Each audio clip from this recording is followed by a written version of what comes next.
Bapak Ibu yang terkasih dalam Kristus Yesus, kita jumpa lagi dalam Minggu Palmarum, dan untuk menganalisa firman Tuhan yang akan disajikan pada Minggu Palmarum ini, mari kita bersatu di dalam doa. Damai sejahtera Allah yang melampaui segala akal dan pikiran, itulah yang memelihara hati dan pikiranmu dalam Kristus Yesus Tuhan. Amin. Saudara terkasih, pada Minggu Palmarum ini dibuat dengan tema bersoraklah akan kasih setia Tuhan, yang diambil dari Mazmur 31 ayat 8 sampai ayat 16. Demikian firman Tuhan. Aku akan bersorak-sorak dan bersukacita karena kasih setiamu, sebab engkau telah menilik sengsaraku, telah memperhatikan kesesakan jiwaku, dan tidak menyerahkan aku ke tangan musuh, tetapi menegakkan kakiku di tempat yang lapang. Kasihanilah aku ya Tuhan, sebab aku merasa sesak, karena sakit hati mengidaplah mataku, meranalah jiwa dan tubuhku, sebab hidupku habis dalam duka dan tahun-tahun umurku dalam keluh kesah. Kekuatanku merosot karena sengsaraku, dan tulang-tulangku menjadi lemah. Di hadapan semua lawanku aku tercela, menakutkan bagi tetangga-tetanggaku, dan menjadi kekejutan bagi kenalan-kenalanku. Mereka yang melihat aku di jalan lari daripadaku. Aku telah hilang dari ingatan seperti orang mati, tetapi telah menjadi seperti barang yang pecah. Sebab aku mendengar banyak orang berbisik-bisik, ada kegentaran dari gejala segala pihak. Mereka bersama-sama memanfaatkan kecelakaan aku. Mereka bermaksud mencabut nyawaku.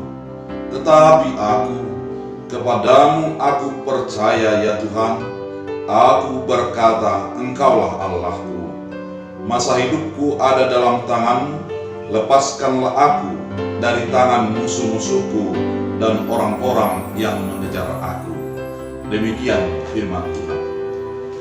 Bapak Ibu yang terkasih dalam Yesus, pada Minggu Palmarum atau sering disebut dengan Minggu Mare-Mare dalam ibadah Batak ataupun di dalam ibadah-ibadah gereja-gereja Lutheran. Minggu Palmarum atau Mare-Mare adalah merupakan minggu untuk bersukacita.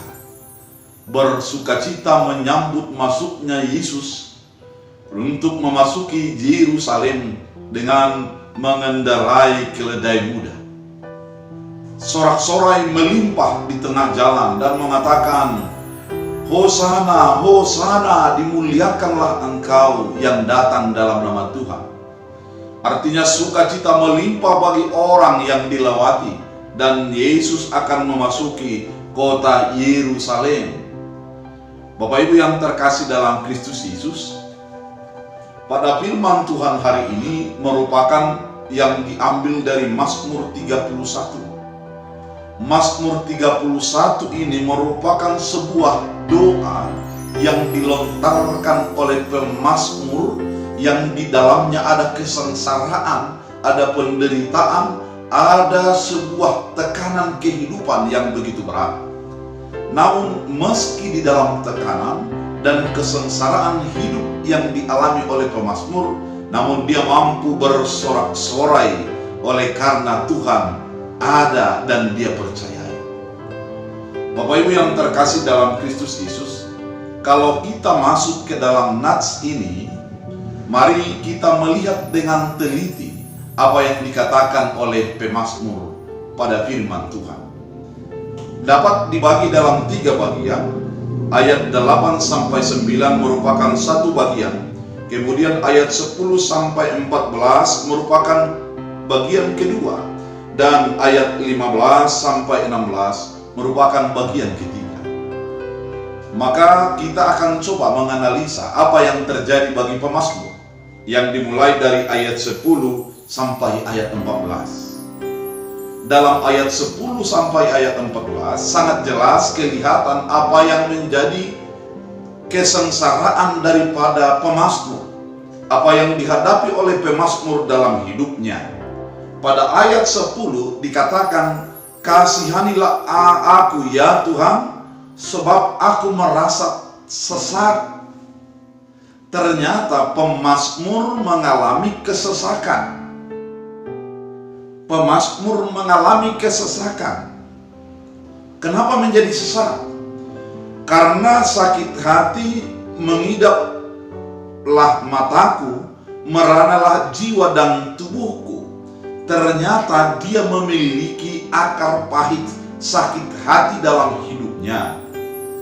Dia bukan menjadi orang yang sempurna, namun dia adalah orang yang memiliki perasaan sakit hati.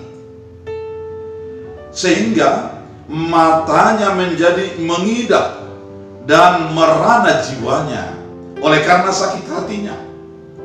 Kemudian dalam ayat 11 dikatakan, sebab hidupku habis dalam duka dan tahun-tahun umurku dalam keluh kesah.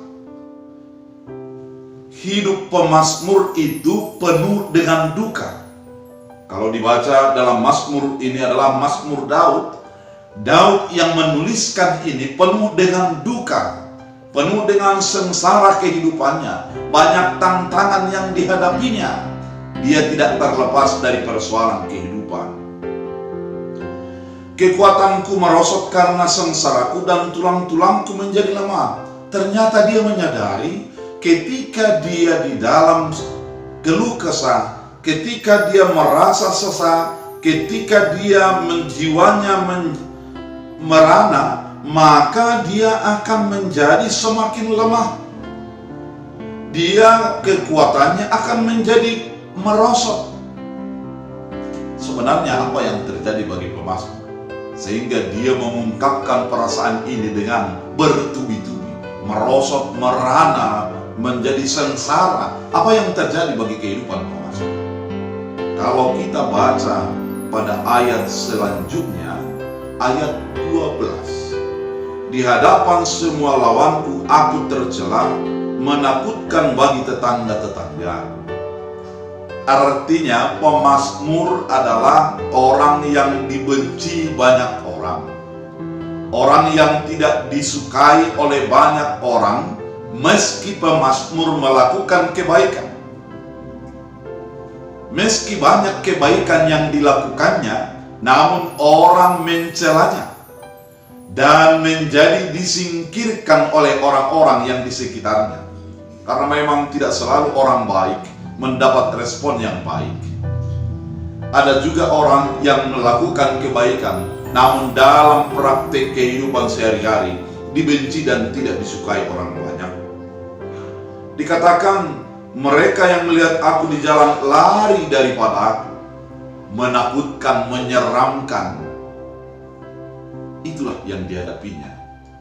Kalau kita teliti secara psikologi, maka perasaan loneliness, perasaan terasing masuk ke dalam diri pemazmur. Dia orang yang merasa disingkirkan. Dia merasa orang yang dimusuhi oleh banyak orang.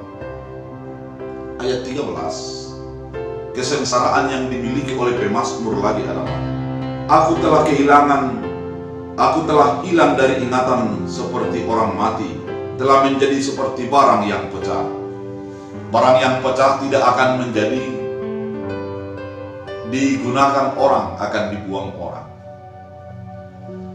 Ketika sudah hilang dari ingatan orang seperti orang mati, artinya tidak berharga di hadapan orang lain. Kesengsaraan itu melingkupi kehidupannya. Itu yang dialaminya. Ayat 14, sebab aku mendengar banyak orang berbisik-bisik, ada kegentaran dari segala pihak, mereka bersama-sama bermufakat mencelakakan aku. Mereka bermaksud mencabut nyawaku. Betapa menyedihkan yang dialami oleh pemazmur. Dia melakukan kebaikan menurut apa yang dia mampu, dia bisa lakukan. Namun orang berbisik untuk mencabut nyawanya, untuk mencelakai dia. Bapak Ibu yang terkasih, berapa banyak orang yang melakukan demikian, yang menjadi orang yang merasa tersingkirkan di tengah-tengah keramaian, yang merasa tidak diperhatikan dan tidak dipedulikan orang lain. Pemazmur ini mengingatkan keadaan yang begitu menderita dalam kehidupannya. Namun, ada sebuah ungkapan pada Minggu Palmarum ini, bersorak-soraklah bagi Tuhan. Bagaimana bisa terjadi? Yang sudah disingkirkan, ingin dilenyapkan, ingin dicelakakan, yang merasa batinnya sudah teraniaya, sudah menjadi berpuing-puing, menjadi barang yang tidak berguna. Bagaimana bisa bersorak-sorai? Ternyata inilah kunci sorak-sorai bagi pemazmur. Dalam ayat 15 dikatakan, tetapi aku kepadamu aku percaya ya Tuhan, aku berkata Engkaulah Allah. Kalau kita membaca ayat 8-9, dikatakan aku bersorak-sorai. Ternyata sorak-sorainya itu bukan oleh karena banyak yang dia terima, bukan oleh karena hadiah yang besar yang dia dapatkan, bukan karena jabatan yang luar biasa yang diserahkan kepadanya. Karena apa? Karena Tuhan menilik sengsaranya. Itu yang menjadi alasan bersorak-sorai bagi dia. Karena Tuhan menilik sengsaranya. Kalau dikatakan penilik berarti orang yang memahami, orang yang mengerti, orang yang meneliti, orang yang mendalami sengsara daripada pemazmur. Pemazmur bersorak-sorai karena apa? Yang pertama, ada Tuhan yang menilik sengsaranya. Ayat 8. Kemudian dia mengatakan, karena Engkau memperhatikan kesesakan jiwaku. Pemazmur bersorak-sorai, kenapa? Karena ternyata meski dunia tidak mempedulikannya, meski banyak orang menjadi memusuhinya dan merancangkan kesesakan dan celaka baginya, namun ada iman yang mengatakan bahwa Tuhan memperhatikan. Ada kepercayaan yang mendalam bahwa Tuhan memperhatikannya. Ayat 9, mengapa dia bersorak-sorai? Ternyata Engkau tidak menyerahkan aku ke tangan musuh, tetapi menegakkan kakiku di tempat yang lapang. Karena ada Tuhan yang membela pemazmur di dalam sengsara yang dia miliki. Sorak-sorai yang dimilikinya bukan oleh karena dia lepas dari persoalan, namun ada keyakinan Tuhan membelanya di dalam sengsara. Tuhan membelanya dalam perkaranya. Tuhan membelanya di dalam rancangan-rancangan jahat yang dirancangkan orang kepadanya. Dari mana hal ini bisa kita pahami? Ternyata setelah ayat 8 sampai ayat 9 tadi, dia melihat bagaimana Tuhan melakukan. Dan di dalam ayat 15 sampai ayat 16, kita lihatlah bagaimana dia mempercayai apa yang dilakukan Tuhan. Apa dikatakannya? Tetapi aku kepadamu aku percaya Tuhan, aku berkata Engkaulah Allah. Artinya, di dalam sengsara, ketika Tuhan menilik, Tuhan menjadi mempedulikannya, Tuhan adalah Allahnya yang memahami dia. Dan dia percaya, Tuhanlah Allahnya. Kalau dikatakan Allah, Allah adalah pemilik segala sesuatu. Allah adalah yang menjadi berotoritas kepada segala sesuatu. Allah adalah yang mengambil keputusan kepada segala sesuatu. Meski banyak rancangan orang, meski banyak rencana-rencana mencelakakan yang dilakukan orang terhadap pemazmur, dia meyakini bahwa tidak akan terjadi karena ada Allah yang menjadi membelanya, yang melebihi daripada rancangan dan pikiran daripada orang-orang jahat. Kemudian ayat 16, dia mengatakan ketika Allah adalah Allahnya, masa hidupku ada dalam tanganmu, lepaskanlah aku dari tangan-tangan musuhku, dan aku dan orang-orang yang menjara aku. Artinya dia berserah sepenuhnya kepada Allah. Saudara terkasih dalam Kristus, kalau kita mau mengkhotbahkan firman ini pada 1 minggu ke depan, ternyata mau ditawarkan dalam Minggu Palma, bersorak-soraklah bagi Tuhan, adalah sorak-sorai bukan oleh karena terlepas dari bermasalah. Sorak-sorai bukan oleh karena banyaknya kesempatan yang didapatkan.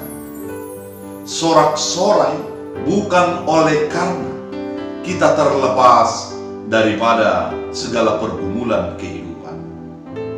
Namun sorak-sorai bila dia nyata oleh karena ada iman yang menuntun kita untuk melihat tangan Tuhan di dalam pergumulan, kesulitan, kesesakan yang terjadi. Sorak-sorai itu akan muncul ketika kita mengimani tangan Tuhan berjalan untuk melepaskan, membebaskan kita di dalam segala pergumulan yang kita hadapi. Kita akan mampu bersorak-sorai ketika kita melihat Tuhan bekerja untuk menuntun, membebaskan kita. Pemazmur ini mau mengatakan, betapa banyak pun sengsara yang kuhadapi, kesengsaraan itu terkadang membuat hatiku menjadi kacau, menjadi gundah, dan hampir menjadi terlenyap. Namun oleh karena iman, aku mampu berdiri dan bersorak-sorai. Itulah yang mau dihantarkan bagi kita. Sebagai ilustrasi daripada khotbah ini adalah tentang gambaran sorak-sorai. Ada seorang menanyakan, menyuruh membuat perlombaan. Buatlah dulu gambaran sorak-sorai bagi kehidupan yang engkau lukiskan dalam sebuah kertas. Ternyata banyak orang yang melukiskannya. Ada yang melukis dengan bunga yang indah. Ada juga melukis dengan gambaran ikan koi yang melenggok di akuarium ataupun di air. Ada yang menggambar tentang sawah yang indah, gunung yang cantik, dan banyak lagi. Namun ada seseorang yang menggambar sorak-sorai itu dengan seekor burung yang bertengger di batu kecil, sedangkan kelihatan ada air deras mengalir. Dia hanya di atas sebongkah batu yang sangat kecil dan dia berdiri di sana. Air terjun begitu deras yang hampir menghanyutkan dia. Namun kelihatan burung itu berkicau dan dia menikmati hidupnya. Ketika dinilai yang pemenang adalah dia. Kenapa pelukis burung yang bertengger di batu kecil dengan air yang deras, air terjun yang begitu deras itu, ternyata sorak-sorai yang diluapkan oleh burung itu bukan ditentukan oleh situasi yang ada padanya, namun ditentukan oleh hatinya yang bersuka cita meski banyak tantangan dalam kehidupan. Itulah sorak-sorai yang diundang bagi kita pada dalam Palma ini. Yesus akan datang memimpin kita, membebaskan kita. Meskipun kita saat ini masih dalam tekanan kehidupan, kita percaya kita akan bersorak-sorai oleh karena Tuhan ada dalam kehidupan kita. Oleh karena itu, saudara terkasih dalam Kristus Yesus, mari bersorak-sorai. Pujilah Tuhan, muliakan Dia. Meski banyak tantangan, persoalan dalam kehidupan. Ada lagu mengatakan banyak perkara yang tak dapat ku mengerti. Namun aku percaya Allah peduli, Allah mengerti terhadap persoalan yang ada. Yakinilah dan tetaplah bersorak-sorai di dalam segala keadaan kehidupan. Tuhan Yesus memberkati. Kita berdoa. Terima kasih Tuhan atas firman yang Engkau taburkan menjadi kekuatan bagi kami pada Minggu Palma. Biarlah setiap yang mendengarkan firman dan akan menyiapkan firman ini, Engkau tuntun hati mereka dengan roh Tuhan, sehingga mampu untuk menyatakan firman ini di dalam khotbah dan juga di dalam kehidupan sehari-hari. Dalam Kristus Yesus. Amin. Tuhan Yesus memberkati.